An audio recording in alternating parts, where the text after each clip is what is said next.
الحمد لله وحده والصلاة والسلام على من لا نبي بعده. سمعت تقول أعوذ بالله من الشيطان الرجيم. بسم الله الرحمن الرحيم.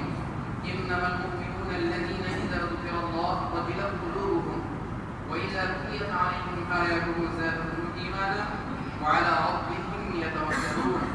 اللهم صل على محمد وعلى آل محمد. اللهم صل على محمد وعلى آل محمد كما صليت على إبراهيم وعلى آل إبراهيم إنك حميد مجيد. اللهم بارك على محمد وعلى آل محمد كما باركت على إبراهيم وعلى آل إبراهيم إنك حميد مجيد. جزا الله عنا محمد صلى الله عليه وسلم. সম্মানিত মুসল্লিরা, আল্লাহ পাকের শুকরিয়া আদায় করি যে মালিক আমাদেরকে সুস্থ রেখেছেন, এজন্য বলি আলহামদুলিল্লাহ। সালাম বর্ষিত হোক নবী মুহাম্মদুর রাসূলুল্লাহ সাল্লাল্লাহু আলাইহি ওয়াসাল্লামের প্রতি, যে নবীকে আল্লাহ সুবহানাহু ওয়া তাআলা আমাদের কল্যাণের আধার করে পাঠিয়েছেন। সেই নবীর দরুদ ও সালাম নবী সাল্লাল্লাহু আলাইহি ওয়াসাল্লাম রাসূলের উপরে দরুদ পাঠ করলে আল্লাহ পাক আমাদের মর্যাদা বাড়িয়ে দেন।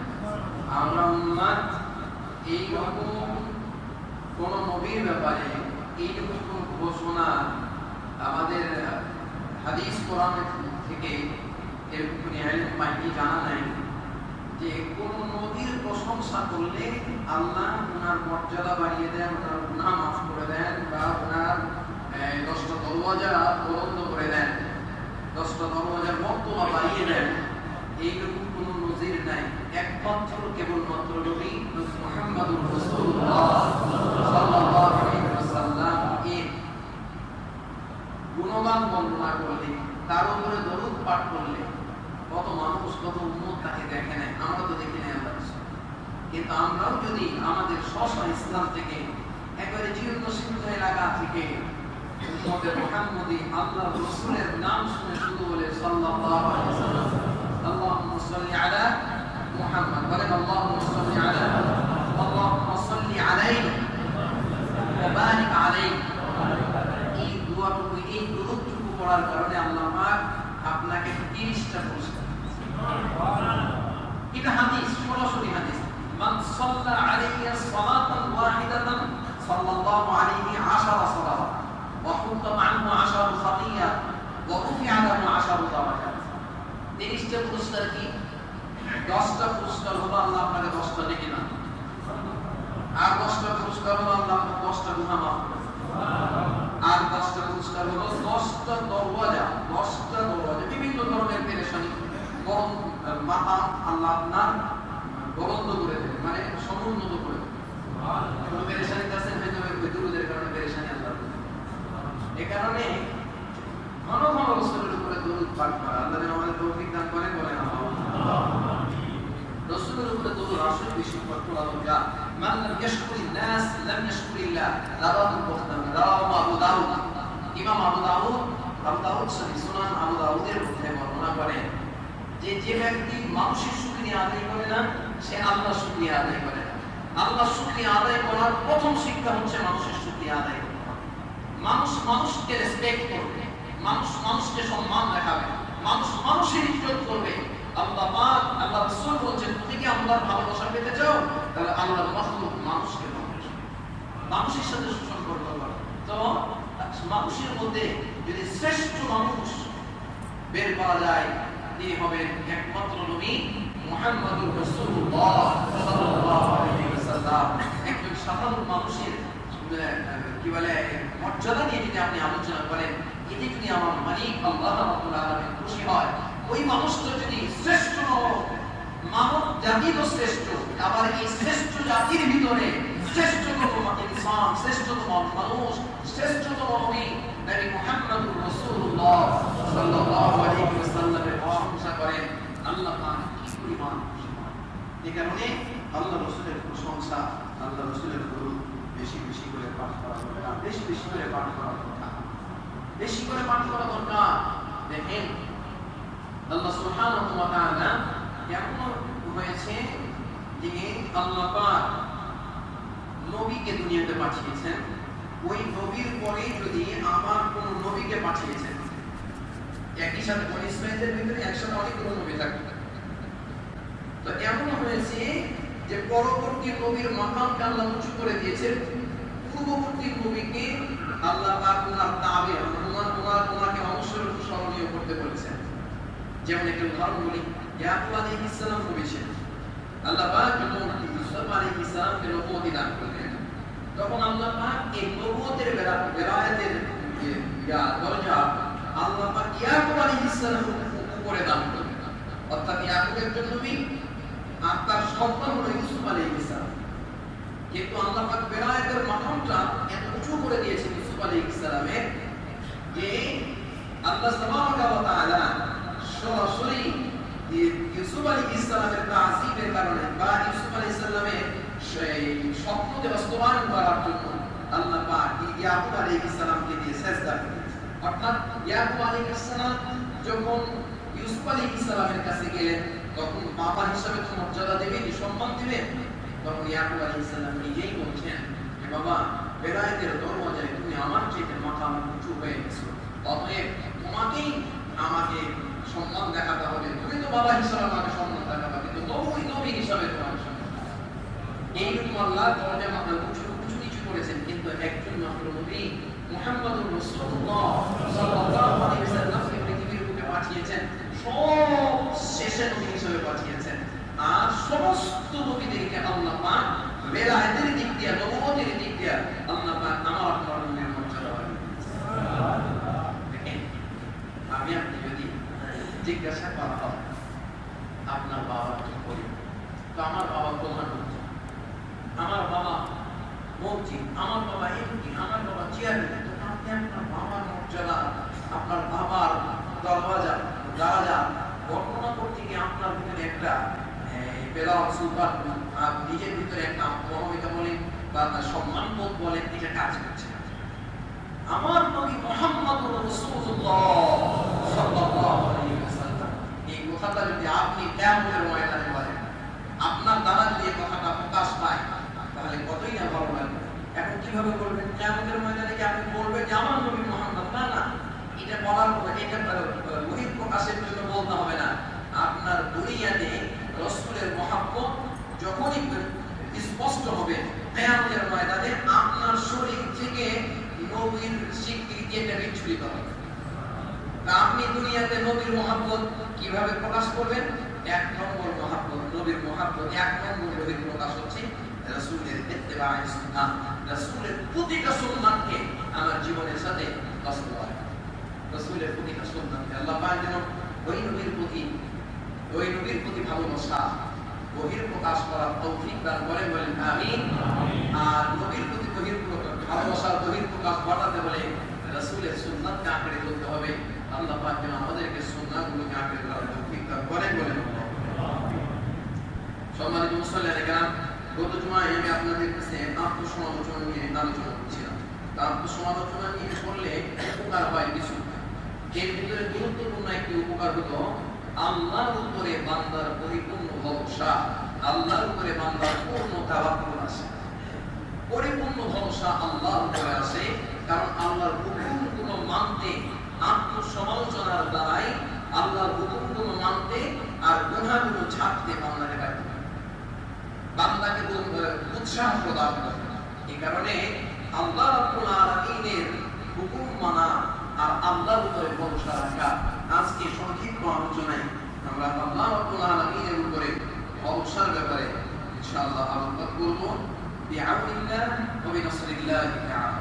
সম্মানিত মুসল্লিয়ানে কেরাম, যেমন একটা কাজের ক্ষেত্রে একজনের উপরে ভরসা করা, একটা কাজের যে কোনো একটা কাজের ক্ষেত্রে, কাজ সম্পাদনের ক্ষেত্রে একজনের উপরে ভরসা করাকে, একটা জাতের উপরে ভরসা করাকে তাওয়াক্কুল। তাওয়াক্কুল আম্বিয়া আলাইহিস সালাতু ওয়াস সালাম থেকে শুরু করে সমস্ত আম্বিয়া আলাইহিস সালাতু ওয়াস সালাম তাওয়াক্কুল করেছেন, ভরসা করেছেন আল্লাহ রাব্বুল আলামিন। তাওয়াক্কুলের সাথে সাথে সবর ইখতিয়ার করেছেন। যেখানে তাওয়াক্কুল আছে সেখানে সবর ইখতিয়ার আছে। আল্লাহ নবী মুহাম্মদুর রাসূলুল্লাহ সাল্লাল্লাহু আলাইহি ওয়াসাল্লাম কোন একটা ব্যাপারে সাহাবীদের উপরে একটু রাগান্বিত, কোন একটা ব্যাপারে আল্লাহ রাসূল সাহাবীদের উপরে একটু রাগান্বিত, এরপরে রাসূল করিম সাল্লাল্লাহু আলাইহি ওয়াসাল্লামকে আল্লাহ রাব্বুল আলামিনের পক্ষ থেকে আদিষ্ট হলেন তিনি। যাই হোক, আল্লাহর নবী তাদের সাথে শালীন ব্যবহার করলেন, সাহাবীদের সাথে শালীন ব্যবহার করলেন। শালীন ব্যবহার করলে এইখানে আল্লাহ তাবারক ওয়া তাআলা গুরুত্বপূর্ণ একটা কথা বলছেন, দেখেন, ফাবিমা রাহমাতিন মিনাল্লাহি লিনতা লাহুম ওয়ালাউ কুনতা ফাদ্দান গালিযাল কলবি লানফাদ্দু মিন হাওলিক। নবী,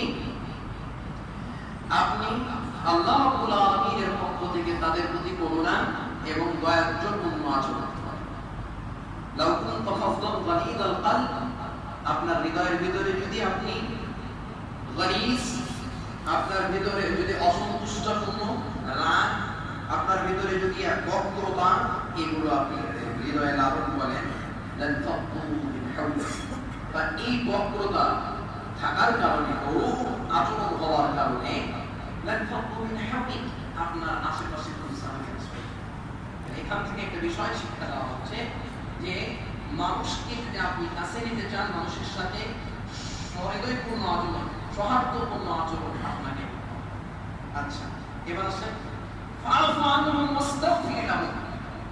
অতএব যে সাহাবীরা আপনার সাথে একটু রাগত হয়েছেন, আপনি যে যাদের ব্যাপারে তাদেরকে মাফ করেন, ওয়াস্তাগফির লাহুম, এবং তাদের জন্য আপনি ইস্তেগফার করেন, ওয়াশাবিরহুম ফিল আমর, আর যে কোনো কাজের ক্ষেত্রে আপনি আল্লাহর পরামর্শ করেন, যে কোনো কাজের ক্ষেত্রে পরামর্শ করেন। এরপরে আল্লাহ পাক বলেছেন, ফাইনা আযামতা ফাতাওয়াক্কাল আলাল্লাহ, যদি কোনো কাজের উপরে আজমত গ্রহণ করেন, এই কাজটা আমি করব, এইরকম কোন কাজ করার ক্ষেত্রে ফাতাওয়াক্কাল আলাল্লাহ, আল্লাহ রাব্বুল আলামিনের উপরে ভরসা করেন, আল্লাহর উপরে তাওয়াক্কুল করেন। ইন্নাল্লাহা ইউহিব্বুল মুতাওয়াক্কিলিন, নিশ্চয়ই আল্লাহ রাব্বুল আলামিন ভরসাকারী, তাওয়াক্কুলকারী আল্লাহ রাব্বুল আলামিন পছন্দ করেন। আল্লাহ পাক তাওয়াক্কুলকারীকে খুবই পছন্দ করেন। এই তাওয়াক্কুলকারী পছন্দের কথা শুনে কোরআনুল কারীমের ভিতরে আল্লাহ মুমিনদেরকে, ঈমানদারদেরকে তাওয়াক্কুল করার ব্যাপারে, মানুষকে তাওয়াক্কুল করার ব্যাপারে প্রায় 7 জায়গাতে আল্লাহ পাক আল্লাহ বিফালিয়াতাওয়াক্কালিল মুতাওয়াক্কিলুন, আল্লাহ রাব্বুল আলামিনের তাওয়াক্কুলের কথা কোরআনের ভিতরে 7 জায়গাতে বলা হয়েছে। তাওয়াক্কুলের ব্যাপারে আল্লাহর উপরে পূর্ণ ভরসা করতে হবে। এখন এই পূর্ণ ভরসা করতে গিয়ে লাভ কি হবে দেখেন, ওমাইয়া তাওয়াক্কাল আলাল্লাহ, যে ব্যক্তি আল্লাহর উপরে তাওয়াক্কুল করে, ফাহুয়া হাসবু, আল্লাহ তার জন্য যথেষ্ট। ওমাইয়া তাওয়াক্কাল আলাল্লাহ ফাহুয়া হাসবু, আল্লাহ তার জন্য যথেষ্ট। হযরত ইয়াকুব আলাইহিস সালাম যখন পুত্র বিরহে তিনি শোকাহত হয়ে গেছেন, কাতর হয়ে গেছেন, পরিবার টুকরা ইউসুফ আলাইহিস সালাম, তিনি তো প্রায় 30 বছর থেকে তার কাছে নেই, কোথায় চলে গেছে? পরিবার টুকরা অন্যান্য সন্তানরাও তাকে তার ব্যাপারে খবর দেয় না। যখনই রক্ত মাখা জামা নিয়ে আসেন, ইউসুফের অন্যান্য ভাইরা বলল, বাবা ইউসুফ তাকে বাঘে খেয়ে ফেলেছে। ঠিক এইরকম টাইমে হযরত ইউসুফ ইয়াকুব আলাইহিস সালাম আল্লাহ রাব্বুল আলামিনের উপরে পূর্ণ ভরসা রাখলেন, আর তিনি বললেন, ফাসাবরুন জামিল ওয়াল্লাহুল মুস্তাআনু আলা মা তাসিফুন। তোমরা যে ব্যাপারে কথা বলছো যে ইউসুফকে বাঘে খেয়ে ফেলেছে, আমি তো পূর্ণ বিশ্বাস করতে তোমাদের কথা, তোমরা যা বলছো তা তো বিশ্বাস করবো, কিন্তু বিশ্বাস করা তো কিছু দিক থাকবে। কোন ধরনের বাঘ যে খেলো, যে গায়ে জামাতে রক্ত লেগে আছে ঠিক, কিন্তু জামার একটুকু কোনো জায়গা ছিঁড়ে না, এমন বাঘে খেয়েছি যে গায়ের জামাটা একটুকু ছিঁড়ে না। তো ফাসাবরুন জামিল, আমি সবরে জামিল ইখতিয়ার করলাম, আল্লাহর উপরে আমি ভরসা রাখলাম, সবর করছি আল্লাহ আল্লাহ সুবহানাহু ওয়া তাআলা আমাকে রাস্তা দেখিয়ে দিলেন। কানের আমল কোণের মাঝ দিয়ে অনেক বছর অতিবাহিত হয়ে যাওয়ার পর কেনার একটি বৃক্ষ দেখা দিল। তখন হযরতে ইয়াকুব আলাইহিস সালাম পরিবার নিয়ে আছেন, পরিবারের অনেক সদস্যবৃন্দ, অনেক নাতি-পোতা মিলে অনেক সন্তানদেরকে বলল, বাবা কি করব, মিশরে যাই, গম বিতরণ করছি মিশরের খাদ্যমন্ত্রী, ওইখান থেকে আমরা একটু গম নিয়ে আসার ব্যবস্থা করি। ভালো কথা, তবে যাও, তোমাদেরকে আমি পাঠাচ্ছি।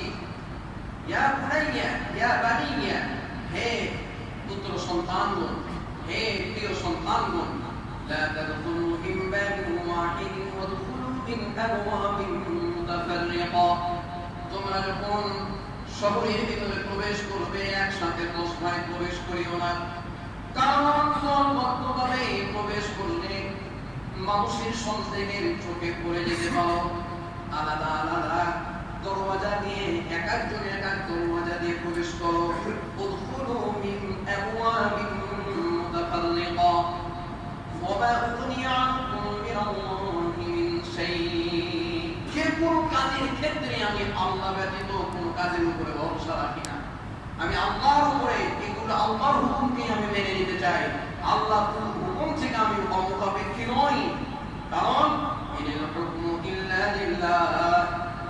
নিশ্চয়ই আল্লাহ হুকুম কেবলমাত্র আল্লাহ রাব্বুল আলামিনের জন্য। যে কোনো আদেশ আল্লাহ রাব্বুল আলামিনের পক্ষ থেকেই হয়।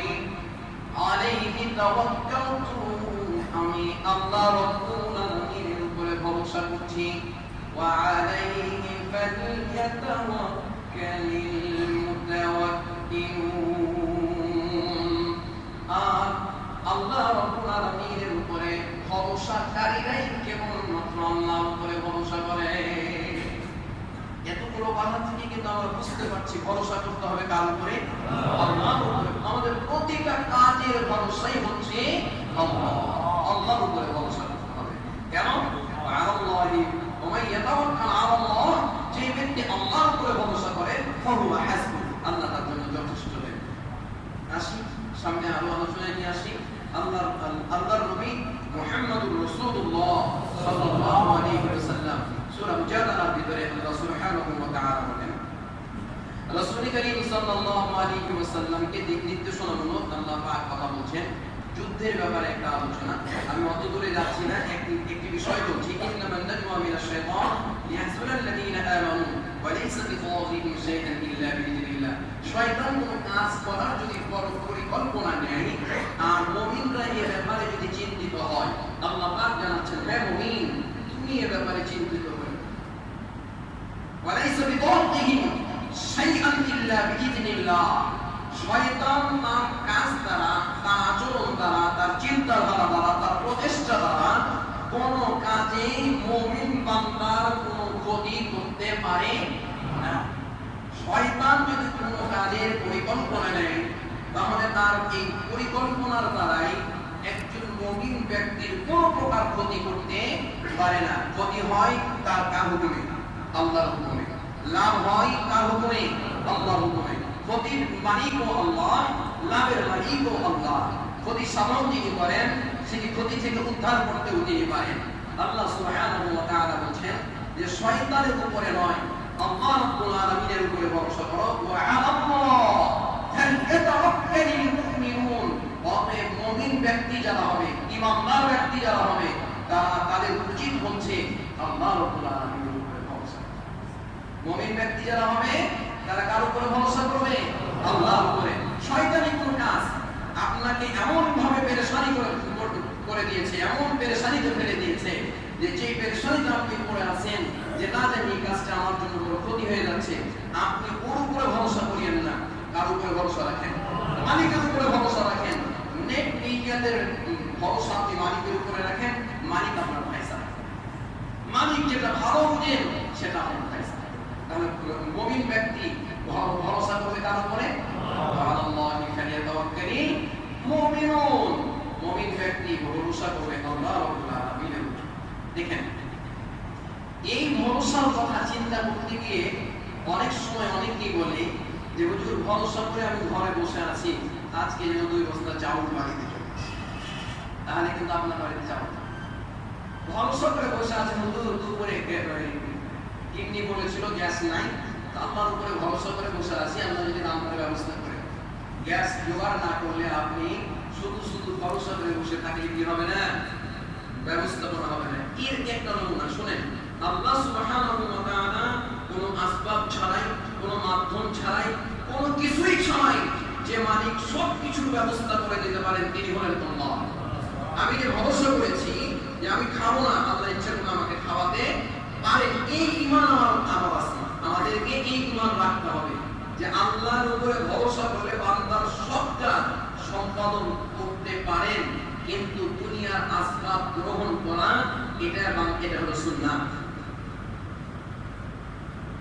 আপনাকে যদি প্রেসক্রিপশন করে দেওয়া হয় যে আপনি নাপা খান জ্বর ভালো হয়ে যাবে, এই নয় যে নাপা আপনাকে ভালো করতে পারে। ভালো করার মালিক কে? আল্লাহ। আপনার পূর্ণ তাওয়াক্কুল থাকতে হবে কার উপরে? আল্লাহর উপরে। কিন্তু দুনিয়ার আসবাব মেডিসিন গ্রহণ করতে হবে, এটা হলো সুন্নাহ। মেডিসিন গ্রহণ করতে হবে, এটা হলো সুন্নাহ।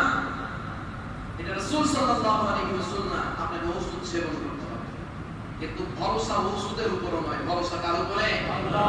এখন আল্লাহর উপরে ভরসা করে প্রচন্ড জ্বর নিয়ে বসে আছেন, প্রচন্ড ব্যথা নিয়ে বসে আছেন, আপনি ওষুধ সেবন করছেন না, যার লেগে ভালো করে দিবে, ভালো করে দিবে, এটার ঈমান রাখতে হবে ঠিক। কিন্তু আসবাব গ্রহণ না করলে আপনি ওখান থেকে উপশম হবেন না, আপনি শান্তি পাবেন না। এই কারণে আপনাকে দুনিয়ার আসবাব গ্রহণ করতে হবে, এটা সুন্নাহ। এটা যে সুন্নাহ, এর দলিল কোরআনুল কারীমের ভিতরে কোন জায়গায় আছে একটু দেখি। দেখেন, হযরত মারইয়াম আলাইহিস সালাম তিনি সবেমাত্র তার লাইফস্টাইল শুরু হতো, এই তার লাইফ শুরু হতে স্টার্ট হতে তার প্রথম মেন্সের গোসল কমপ্লিট করার পর তিনি যখন হাম্মাম খানায় প্রবেশ করছেন, ঠিক এই টাইমে হযরত জিবরাইল আলাইহিস সালাম তার সামনে আসেন।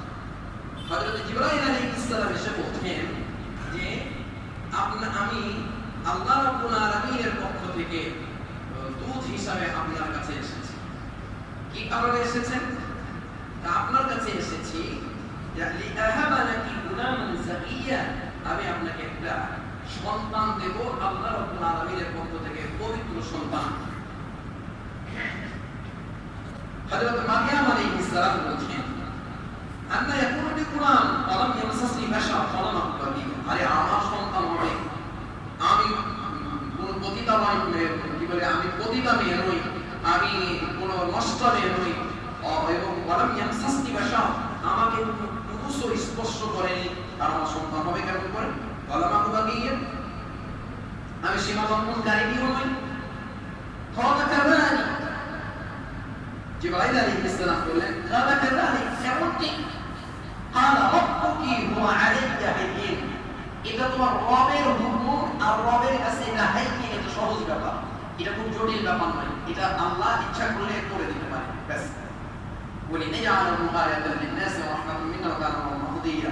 লম্বা কথা, হযরত জিবরাইল আলাইহিস সালাম ফুক দিলেন, বর্তমানে আসে তার হাতের তসজিদে অথবা তার বক্ষদ্বয়ের মাঝে ফুক দিলেন, ব্যাস, তিনি অন্তঃসত্ত্বা হলেন, সন্তান পেটে আসলো, সন্তান ডেলিভারি হবে, সন্তান ডেলিভারিও হলো, সন্তান ডেলিভারি হলো।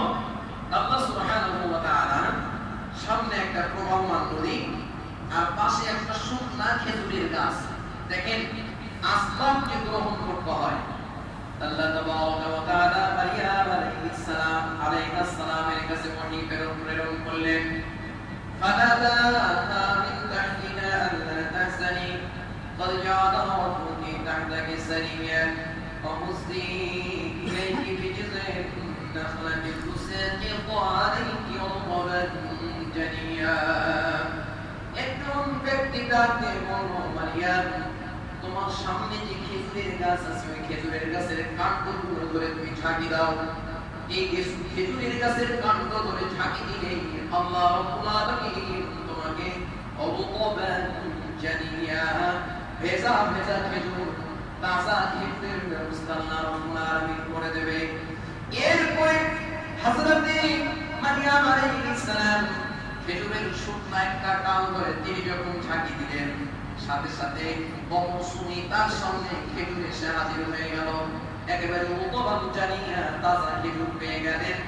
আর প্রবাহমান পানি তিনি যখন এই অবস্থায় আছেন, আল্লাহ রাব্বুল আলামিনের পক্ষ থেকে বলা হলো ফাকুলি ওয়াশরাবি ওয়া ক্বাররি আইনা।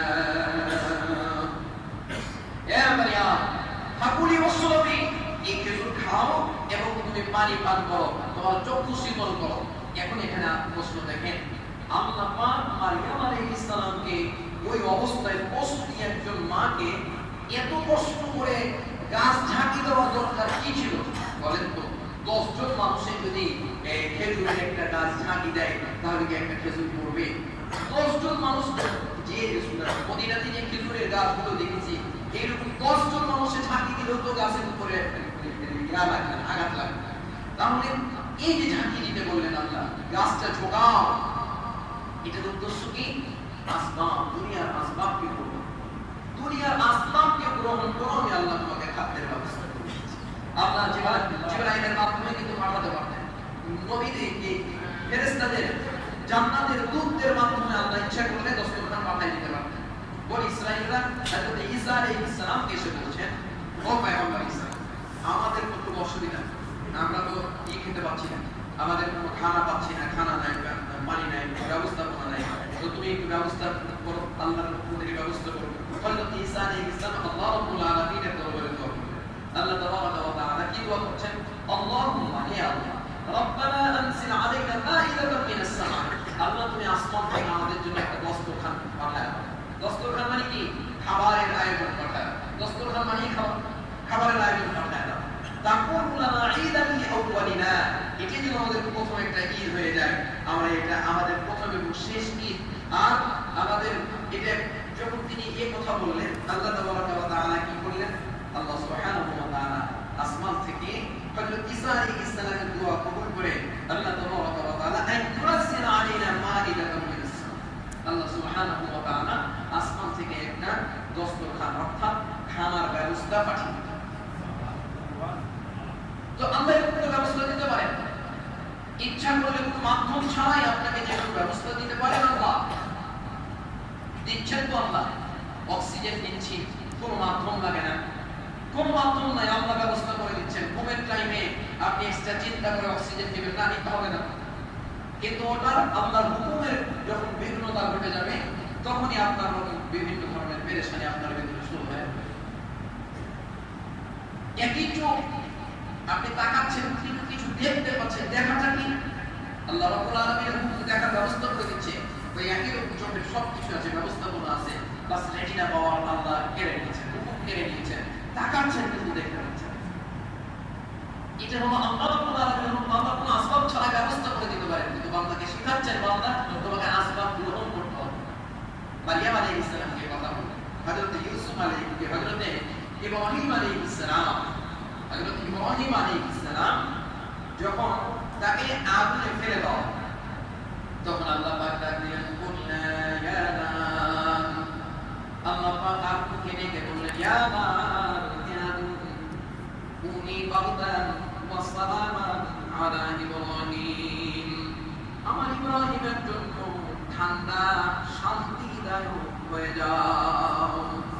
ঠান্ডা সালাম, বারদান ওয়া সালামান, আল্লাহ যদি বলতেন বারদান শুধু ঠান্ডা হয়ে যাবে, বরফের মতো জমে যাবে, আল্লাহ যদি এভাবে বলতেন ঠান্ডা হয়ে যাও, না, এমন ঠান্ডা শান্তিদায়ক ঠান্ডা, নাতিশীতোষ্ণ হয়ে যাও। হযরত ইব্রাহিম আলাইহিস সালাম আগুনের ভিতরে যখন পড়ে আছে, ঠিক এই রকম টাইমে দূর থেকে নমরুদের দরবার এবং নমরুদ দেখলো যে আগুনের ভিতরে ইব্রাহিম আলাইহিস সালাম একটা পুষ্প কাননের ভিতরে, তিনি একটা ফুলের বাগানের ভিতরে তিনি অবস্থান করছেন, আর চতুর্দিক থেকে দাও দাও করে আগুন জ্বলতেছে। তখন এটা একটা ইসরাঈলী বর্ণনা বুঝার জন্য বলছি, হযরত ইব্রাহিম আলাইহিস সালামের এই অবস্থা দেখে নমরুদ ডেকে বলল, আগুন রে, কি ব্যাপার, তোর শরীরে কি কোনো তেজ নাই, তোর শরীরে কি কোনো পাওয়ার নাই, এত প্রকাণ্ড আগুনের ব্যবস্থা আমি করলাম, অগ্নি এরপরেও ইব্রাহিমকে কেন তুই জানিয়ে দিতে পারিস না? তখন আল্লাহ রাব্বুল আলামিন আগুনের জবান খুলে দিয়ে বলল, দেখ, যে আগুনকে মালিক সৃষ্টি করেছে, ওই মালিকের হুকুমে আমি যাহা শক্তি পাই, ওই মালিকের হুকুমে জ্বালানোর শক্তি পাই। আমার মালিক আমাকে আদেশ করেছে ইব্রাহিমকে জ্বালানো যাবে না, ইব্রাহিমের জন্য শান্তিদায়ক হয়ে যেতে হবে। তাই তো ইব্রাহিমের জন্য আমি ফুল কানুন পুষ্প কানুন হয়ে গেছি। নমরুদ, বিশ্বাস যদি না হয়, একবার তুই আমার কাছে আয়, আমি তোকে জ্বালিয়ে পুড়িয়ে কয়লা করে দেব। হুকুম কার? আল্লাহ রাব্বুল আলামিন। বর্ণনা আছে, তাফসীরের ভিতরে এসেছে, হযরত ইব্রাহিম আলাইহিস সালাম যখন আগুনের ভিতরে পড়লেন, তাকে যখন আগুনে নিক্ষেপ করা হলো, সমস্ত ফেরেশতা মণ্ডলীদের ভিতরে একটা সালসালা তৈরি হয়ে গেছে, অস্থিরতা ভিতরে চলে এসেছে। সব ফেরেশতাদের ভিতরে আনাগোনা শুরু হয়েছে, কথাবার্তা শুরু হয়েছে। ইব্রাহিম আলাইহিস সালাম এসে বললেন, পয়গম্বর, আপনি যদি চান মুহূর্তের ভিতরে পুরো আগুনটাকে নিভায় আপনাকে এখান থেকে উদ্ধার করে নেওয়া হবে। ইব্রাহিম আলাইহিস সালাম এতটুকু বিচলিত হন নাই, এতটুকু পেরেশানি হন নাই, এতটুকু চিন্তা করেন নাই। তিনি কেবলমাত্র আল্লাহ রাব্বুল আলামিনের উপরে ভরসা করে বলেছেন, আমার মালিক যদি আগুনে পুড়িয়ে আমাকে শান্তি পায়, এই আগুনটা আমার জন্য জান্নাত হয়ে যাবে। ওমাই ইয়াতাওয়াক্কাল আলাল্লাহ ফাহুয়া হাসবুহ। আল্লাহর উপরে ভরসা করেন, আল্লাহ আপনাকে যথেষ্ট করেন। একই ঘটনা ইসমাঈল আলাইহিস সালামের ব্যাপারেও। ইসমাঈল আলাইহিস সালামকে বাবা ডাইরেক্ট বলছেন মিনার পার করে নিয়ে, যে বাবা এখন তোমাকে আমি জবে দেব। কারণ আল্লাহর পক্ষ থেকে হুকুম হয়েছে, আল্লাহর পক্ষ থেকে আমি আদিষ্ট হয়েছি, ইয়া আবা ফাল মা তুমার, হে আমার পিতা, আপনাকে যেটা আদেশ করা হয়েছে আপনি পালন করেন। সাতাজিদুনি ইনশাআল্লাহু মিনাস সাবিরিন। অবশ্যই আপনি আমাকে সবর ইখতিয়ারকারী ধৈর্যশীল ব্যক্তিদের ভিতরে পাবেন। ইসমাঈল আলাইহিস সালাম অগাধ ধৈর্য নিয়ে ভরসা করেছে কার উপরে? আল্লাহ। বিপদ আসলে আমাকে আপনাকে ধৈর্য ধারণ করতে হবে আর তাওয়াক্কুল করতে হবে কার উপর? আল্লাহ। আল্লাহ সুবহানাহু ওয়া তাআলা আমাদেরকে প্রতিটা কাজে তাওয়াক্কুল করার জন্য তৌফিক দান করেন। আল্লাহ আরেকটি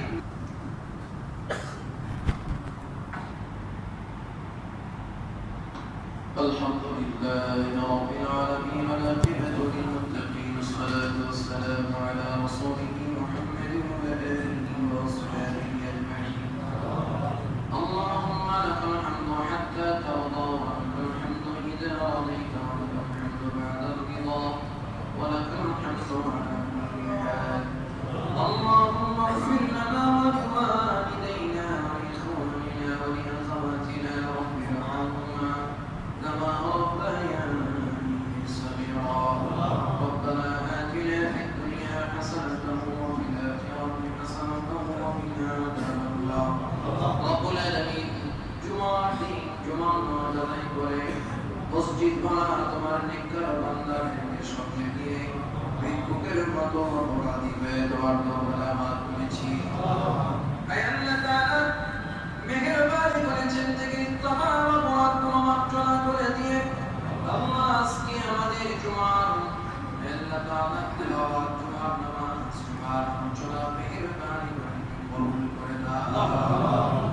রব্বুল আলামিন, তোমার অনেক বান্দা কোরআন কারীম তেলাওয়াত করেছেন, আল্লাহ বাড়িতে মা বোনেরা কোরআন কারীম তেলাওয়াত করেছেন, আল্লাহ তাআলার সাথে সাথে মসজিদে টাকা দান করেছেন, আল্লাহ তাআলা তুমি কবুল করে নাও।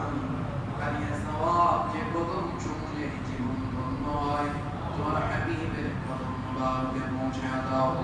तमाम পৃথিবীর মাটির নিচে মুমিন মুমিনাত মুসলিম মুসলিমাত ইন্তেকাল করে যান, শহীদ তাদের রূহে সওয়াব পৌঁছে দাও। আল্লাহ আমার করেছি আমাদের পরিবার পরিবার বাবা মা দাদা দাদি নানা নানি শ্বশুর শাশুড়ি আত্মীয় স্বজন ছেলে মেয়ে বন্ধু বান্ধব পাড়া প্রতিবেশী স্ত্রী যারা কবরে চলে গেছে তাদের কবরগুলোকে জান্নাতের বাগিচা বানায় দাও।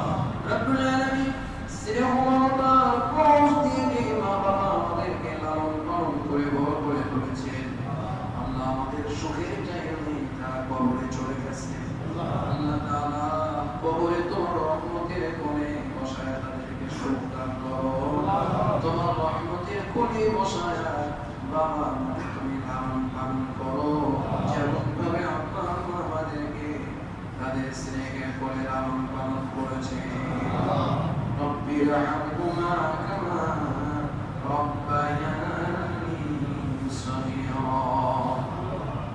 আল্লাহ তাআলা আমাদের ভিতরে যারা অসুস্থ ব্যক্তি সেবা দান করো, যে অভাবে রয়েছে আমার অনটন থেকে মুক্তির উপায় বলে দাও, আমার সম্পদে অভাব দূর করে দাও।